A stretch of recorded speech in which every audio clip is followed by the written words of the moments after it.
boom, another one bites the dust. Another comfortable victory of the day at Ibrox. Obviously takes us into that Old Firm the game. If they win the Mora, everything's balanced, poised at the top of the league. Still got that game in hand. Still got the game in hand, of course, aye. But we got the job done today. Dispatched Hibs pretty comfortably, to be honest. I think it could have been more if some of the chances were taken, but good to see us back after that international break and just getting straight back to business. Well, as you said, it was a comfortable game. I was feared at the start of the game that we were going to be maybe a wee bit rusty, but we seemed comfortable, and there was periods of the game that it was a wee bit flat, but at the end of the day, like, all we had to do was win the day. 3 goals, superb. Should have had 4 in my opinion. If that penalty should have been allowed, that was a bit of a weird situation. I know strange. I don't even want to get into that. No, because it was fine lines. You don't really know. There'll be many folk on Twitter just that'll analyse it and stuff like that. But the thing is, see if we ended up drawing the game 1-1 or something like that, or that did have a massive impact. It'll be much bigger than it was. We can ignore it now. But again, I don't know how they've came to that conclusion that Scott Wright is supposedly encroaching. I mean, if anything, he's stepped in the box just as Tav's hit the ball. Anyway, let's not get bogged down. The business has been done. Like I say, it was a comfortable performance. A bit shaky at the end there when we see Tav go down holding his hamstring, but obviously he was up again 2 minutes later. Good to see the likes of Cantwell back, Seema back, Matondo coming on and scoring an absolute worldie as well. That's the main thing. Many positive signs. Especially when we come to this stage of the season, I was kind of hoping a lot of the players would be back in the side. Obviously we want Yilmaz to complete that puzzle, but I think that a lot of the players are starting to come back for the run-in, and also, I mean, as you said, it was shaky at the end with Tav because of, I mean, the impact he's had this season has been unbelievable. Like the goals he's getting, the amount of goal contributions.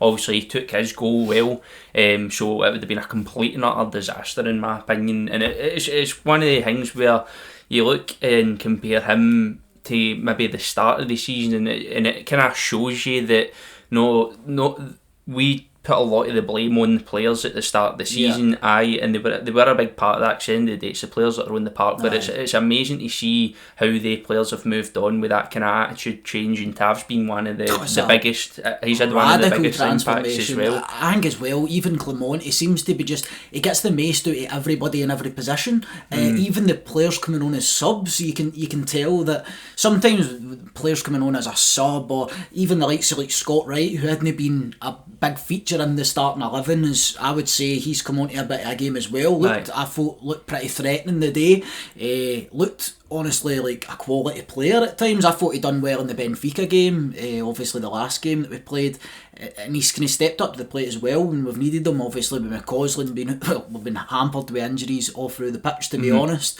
but the good thing that Tavernier got back up was because obviously we would have been expecting Sterling to slot in there, but then Barisic is down with a hamstring today, and I'm kind of like, do you know what, I would honestly prefer Sterling to start at left back in the Old Firm than Barisic. Obviously it's not his natural position, but Barisic, I can see him doing the same thing again in the Old Firm. Well, the last Old Firm, he hold the hamstring. He choked. He completely choked that game, and he doesn't handle the pressure well, Barisic. So. You can kind of tell with Barisic, like when he's starting to feel, I don't know if he's starting to feel overwhelmed with the game or the atmosphere, or he's just, I don't know if he's starting to feel like I come away at the end of the season kind of attitude. Maybe he did get an injury, but I mean, I couldn't personally, if we've got Sterling there, I couldn't personally put him on in that high risk of a game as the Old Firm. This is a game with 100% at home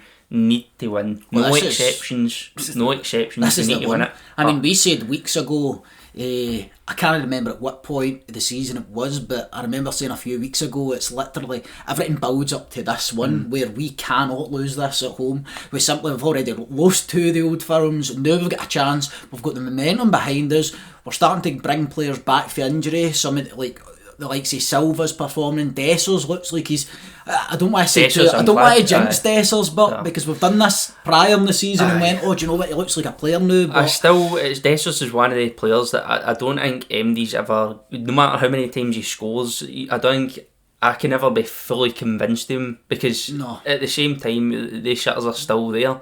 He missed one the day as well. He missed an absolute complete sitter, but I'll tell you what will change your opinion of Dessers if he does the business next week. Oh, if he comes, this is like one game to change everything. Old firms make heroes, and if I was Dessers, I would be, all my sights, all my focus set in that Old Firm, because as you say, it completely, you can go from zero to hero in an Old Firm, but you can also go back the way as well. And the Barisic is a prime example of that, where folk, maybe we're frustrated, but they still see Barisic. What I'm hoping that we don't see for Dessers though is that he starts to overthink it, and he starts to try too hard in the Old Firm. He should, again, just play his normal game. Be there, the chances will fall to him. We'll get chances, but it needs to be clinical. Let your instincts take over. And that's one thing everybody said about Dessers as well, is that his finishing has been tragic at times, but he gets into the right areas. His positioning's good. He's physical. He's physical. He puts in the effort as well. I really hope, I honestly, I don't like having to hate on any of our players. Obviously, we get on their back at times when we think they're capable of more and we expect more out of them, but I'm hoping so much for Dessers that he can just go and score a brace or do something, or clinch the clinical goal in the last 10 minutes or something like that. It would be great to see. I mean, going back to the Sterling point, because the day you could still see a weakness down that left hand side, and it's always been a kind of weakness, and it's something that Celtic have always looked to target down that side. Never mind any of the other teams in the league, but that especially when Barisic is playing, Yilmaz is kind of caused through a spanner in the works with the way teams set up against us because he's energy. But again, teams are going to come out against that left hand side, and I think there's no better player than the likes of Sterling. Obviously, Silva had a bit of a more quiet game the day. Tried to come inside a good few times to get involved a wee bit, and obviously because Barisic has been there, you're not going to get much supply for Barisic. You know what I mean, because he always plays that kind of safe ball, and especially going from Ridvan to Barisic. Obviously, Silva likes to play on the edge all the time. Silva expects risk all the time, and I think him and Ridvan had a good wee relationship going out in the left there as well, because they both had the confidence to play the risky balls. Do you know what I was just thinking there?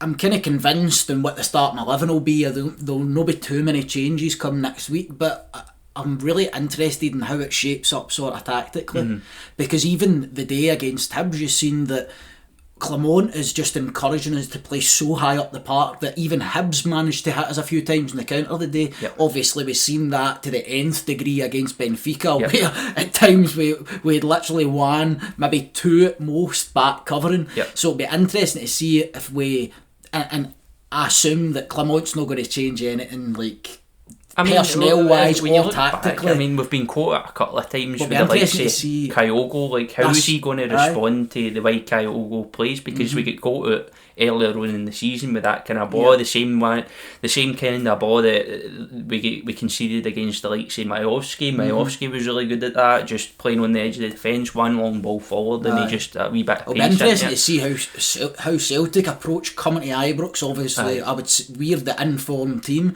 I wonder if it's like almost like the roles are reversed for the start of the season, where Michael Beale had us drop deep and try and hit them in the counter. I wonder if they'll come and try and drop a bit deeper, sustain some pressure, and then try and hit us in the counter, knowing that how high up we've been playing over the last couple of games. But I've got a feeling it's going to be a goal fest, to be honest. I would expect a goal fest. There's always going to be opportunities for us to concede just with how attacking Clement plays, and look, as long as we outscore them, I really don't care, to be honest. So if you've enjoyed the video, make sure you like and subscribe. Give us your opinions on the game, give us your opinions on the video, on the Old Firm, what your feelings are around that game in the build up to it. Remember, the link to the BlueSea channel memberships are in the description next to our socials, and we'll see you next time.